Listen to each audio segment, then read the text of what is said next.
கோல்டுக்கான பத்திரத்தில் இருந்து 4 கிலோ கோல்டுக்கான பத்திரம் வரைக்கும் இந்த ஸ்கீம் மூலமாக வாங்கிக்கலாம். கோல்டு இன்வெஸ்ட்மெண்ட் நீங்கள் 3 வகையில் பண்ணலாம். ஒன்று வந்து டைரெக்டாக கோல்டு காயினாக வைக்கலாம், கோல்டு ஜுவல்லரியாக நீங்கள் வாங்கி சேர்த்து வைக்கலாம்.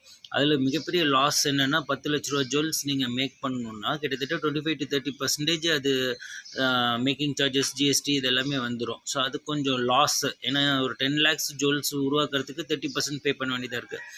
கோல்டு பீஸ்ன்னு சொல்லி ஷேர் மார்க்கெட்டில் ஷேர் மாதிரி நம்ம வாங்கி வைக்கலாம். எனி டைம் அதை நம்ம செல் பண்ணலாம். அது ஒரு ப்ளஸ் இருக்குது. கோல்டு என்ன ரேஷியோவில் வளருதோ அதே மாதிரி கோல்டு பீஸும் வளரும்.